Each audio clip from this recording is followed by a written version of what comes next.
In just 34 seconds, the most powerful political alliance in the Western world crumbled.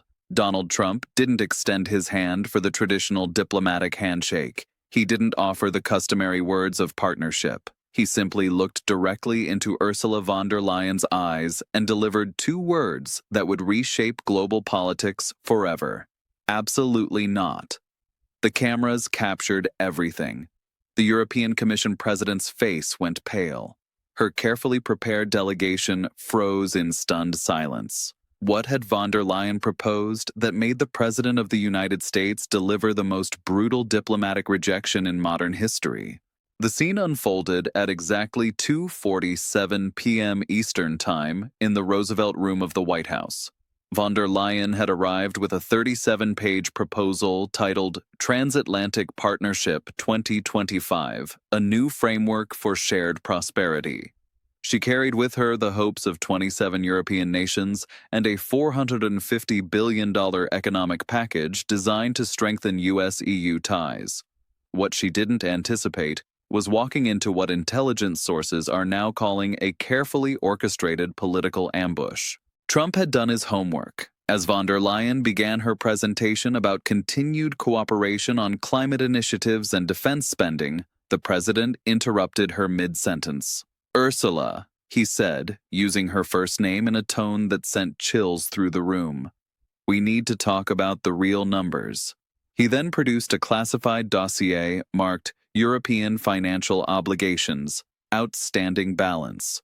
The document, according to sources present in the room, contained itemized calculations dating back to 2008, detailing what the Trump administration considers unpaid European debts to American taxpayers. The confrontation escalated rapidly. Von der Leyen, visibly shaken but attempting to maintain diplomatic composure, tried to redirect the conversation toward mutual benefits and shared democratic values. Trump's response was swift and devastating. He cited specific figures: $127 billion in trade imbalances, $89 billion in NATO defense shortfalls, and $34 billion in what he termed green energy subsidies that directly compete with American industry. But the nuclear moment came when Trump referenced Article 5 of the NATO treaty, suggesting that European nations had failed to honor their commitments when America needed them most. Intelligence leaks from inside the meeting reveal that von der Leyen attempted to present a counterargument focusing on European contributions to global security and humanitarian aid. Trump's team was prepared for this approach. National Security Advisor Michael Waltz produced satellite imagery and financial tracking documents allegedly showing European funds being redirected to programs that, according to the administration, actively undermine American economic interests. The evidence was so specific and damaging that von der Leyen's chief of staff was seen frantically texting on his secure phone. The rejection wasn't just diplomatic, it was personal and devastating. Trump reportedly told von der Leyen that her commission had betrayed the trust of the American people, and that any future cooperation would require what he called complete financial transparency and immediate corrective action. He gave the European Union a 72-hour ultimatum to provide detailed accounting of all American aid received since 2020, and a concrete plan for addressing the alleged financial imbalances. The immediate aftermath was chaos. Von der Leyen's delegation was escorted out of the White House without the traditional photo opportunity or joint statement. Within minutes, European markets began a freefall. The euro dropped 2.3% against the dollar in the first hour following leaked reports of the failed meeting. Frankfurt's DAX index plummeted by 4.7%, while London's FTSE 100 suffered its worst single-day loss in 8 months. Investors understood what politicians were still trying to process. The transatlantic alliance was effectively over. Behind closed doors in Brussels, panic was setting in. Emergency calls between Emmanuel Macron, Olaf Scholz, and Mario Draghi painted a picture of desperation. Intercepted communications revealed Macron shouting in French about American betrayal, while Scholz reportedly threw documents across his office in Berlin. Italian Prime Minister Giorgia Meloni was heard telling her advisors that the Americans have lost their minds. Sources within the European Central Bank confirmed that contingency plans were being activated to prevent a complete economic meltdown. ECB President Christine Lagarde was spotted entering her Frankfurt headquarters at 11:30 p.m., accompanied by a convoy of security vehicles and emergency financial analysts. The reality was stark. Europe had built its post-war prosperity on the assumption of American partnership, and that foundation had just been demolished in 34 seconds. The Trump administration's strategy became clearer in the hours following the rejection. Press Secretary Caroline Leavitt announced that the United States would be reevaluating all existing agreements with the European Union. This wasn't diplomatic language. It was a declaration of economic war. Trade relationships worth over $800 billion annually were suddenly in jeopardy. Defense partnerships that had defined NATO for decades were being questioned. Climate agreements that took years to negotiate were being dismissed as European propaganda. Intelligence sources reveal that Trump's rejection was based on a classified intelligence assessment titled European Economic Warfare: How Brussels Undermines American Prosperity.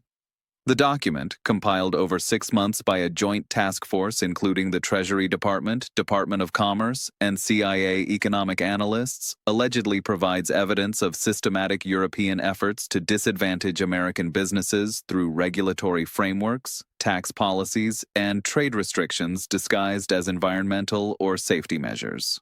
The human drama of the moment cannot be understated. Von der Leyen, a seasoned politician who had navigated complex negotiations with Putin, Xi Jinping, and previous American administrations, was reportedly visibly shaking as she left the White House. Witnesses described her as looking utterly defeated and completely unprepared for the ferocity of the American position. Her security detail had to physically steady her as photographers captured what would become the defining image of the end of European influence in Washington. Trump's inner circle was jubilant. Sources describe a celebration in the West Wing, with senior advisors congratulating the president on what they called the greatest negotiation victory in American history. The administration viewed von der Leyen's rejection not as diplomatic failure, but as the first step in restructuring global power dynamics to favor American interests exclusively. They had successfully called Europe's bluff and exposed what they considered decades of financial freeloading. The ripple effects extended far beyond economics and diplomacy. NATO's command structure was thrown into immediate crisis.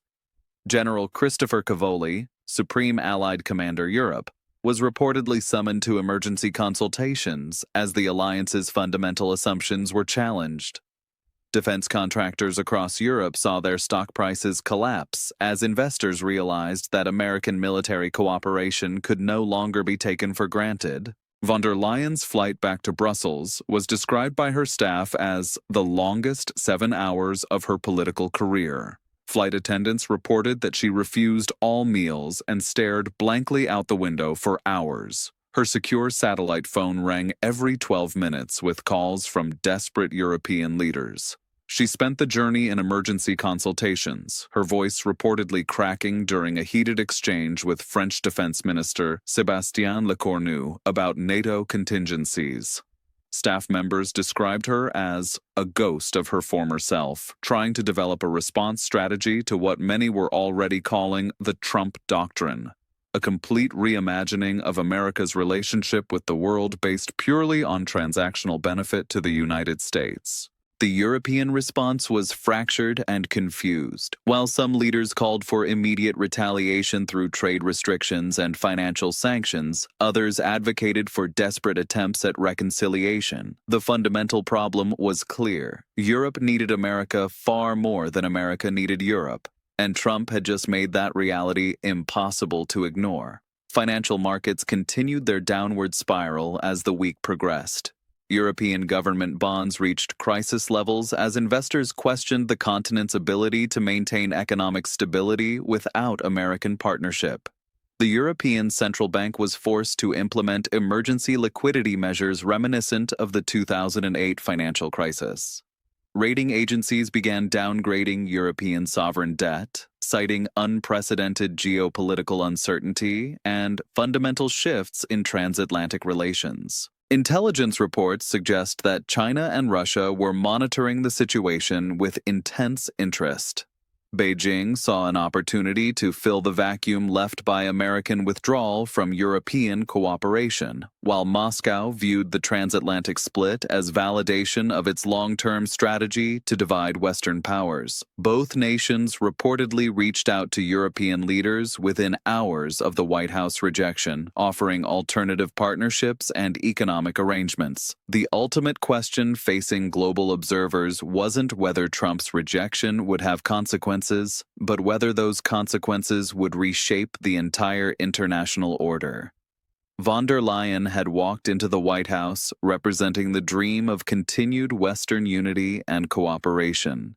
She walked out representing the harsh reality that America under Trump viewed Europe not as a partner, but as a competitor that had outlived its usefulness. The 72-hour ultimatum was ticking down, and European leaders faced an impossible choice: submit to American demands and acknowledge their dependence, or resist and face economic isolation from the world's largest economy.